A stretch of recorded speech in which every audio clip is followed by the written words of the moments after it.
নিজের গাছের আম নিজে একলা খেলেই হবে? দেশের মানুষে খাওয়ার সুযোগ দিতে হবে না? আমি তোমারে কথা দিতেছি, তোমার আম তোমারই ফিরাইয়া দিমু। কথা দিচ্ছে প্রাণ, দেশি আমের সেরা জুস পৌঁছে দেবে সবার হাতে। প্রাণ ম্যাঙ্গো জুস, দেশি আমের সেরা জুস। আপনাদের কি মনে আছে এই বিজ্ঞাপনের কথা?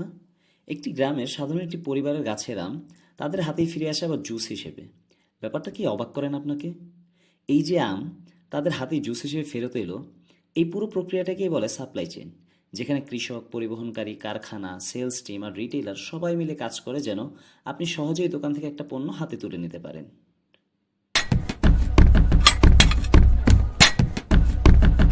বাংলাদেশে প্রায় 2.2 মিলিয়ন টন আম উৎপাদিত হয়, যার প্রায় 30% যায় প্রসেসিং সেক্টরে, অর্থাৎ জুস, জ্যাম আর ড্রিঙ্কস তৈরিতে।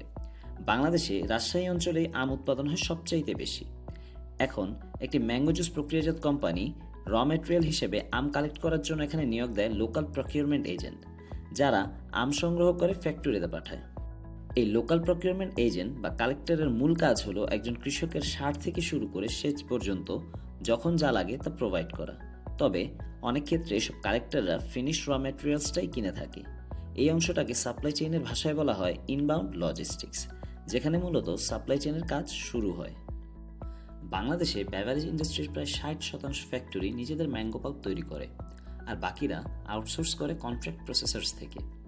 ফ্যাক্টরিতে আম আসে ট্রাকে। কোয়ালিটি কন্ট্রোল টিম প্রতিটি আম পরীক্ষা থেকে শুরু করে পাল্পিং, ফিল্টারিং, ব্লেন্ডিং, বটলিং আর লেবেলিংয়ের কাজ করেন।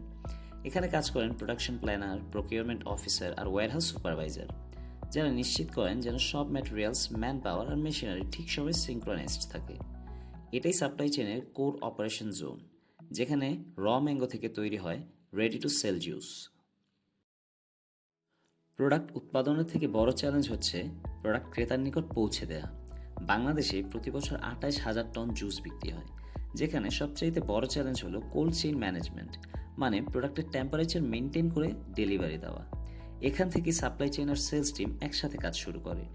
টেরিটরি সেলস ম্যানেজার তার এলাকাভিত্তিক ডিস্ট্রিবিউটর আর রিটেইলারদের সাথে কোঅর্ডিনেট করেন, কোথায় ডিমান্ড বেশি, কোন জায়গায় স্টক কমে আসছে ইত্যাদি।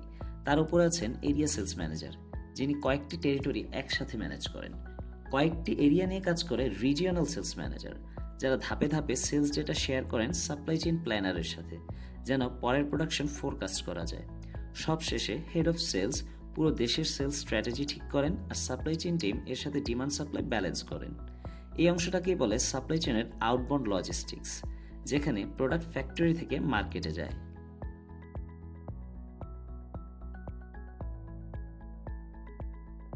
একটা জুস বোতল ফ্যাক্টরি থেকে দোকানে পৌঁছাতে গড়ে 5 থেকে 7 দিন সময় নেয়, depending on route efficiency. Warehouse থেকে ট্রাকের মাধ্যমে ডিস্ট্রিবিউটরের কাছে যায়, তারপর রিটেইলার বা সুপার শপে, যেমন স্বপ্ন, আগৌরা, নেইবারহুড স্টোর্স। লজিস্টিক টিম এখানে ক্রুশাল, কারণ তার রুট অপটিমাইজেশন, ডেলিভারি স্কেডিউল আর কস্ট কন্ট্রোল ম্যানেজ করে। The moment you buy that juice, the supply chain achieves its primary objective, that is value delivery. Product না হয় supply চেইনের মাধ্যমে রিটেইলারের কাছে পৌঁছালো, কিন্তু সব পণ্য কি সেল হয়? কিছু পণ্য এক্সপায়ার্ড হয়ে যায় বা ড্যামেজ হয়, সেগুলো রিটেইলার কি করে? এখানেই কাজ করে রিভার্স সাপ্লাই চেইন।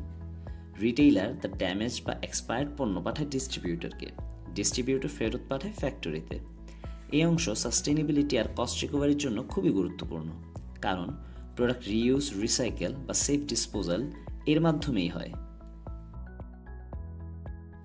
তাহলে দেখলেন, একটা প্রোডাক্ট শুধু ফ্যাক্টরি বা তার কোম্পানির লাভ লসের হিসাব না, এটা একটা পুরো নেটওয়ার্ক, যেখানে প্রতিটি ধাপ একে অপরের সাথে যুক্ত।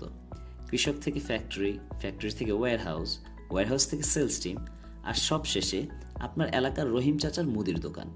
সব মিলিয়ে সাপ্লাই চেইন হলো এক নিখুঁত সমন্বয়ের যাত্রা।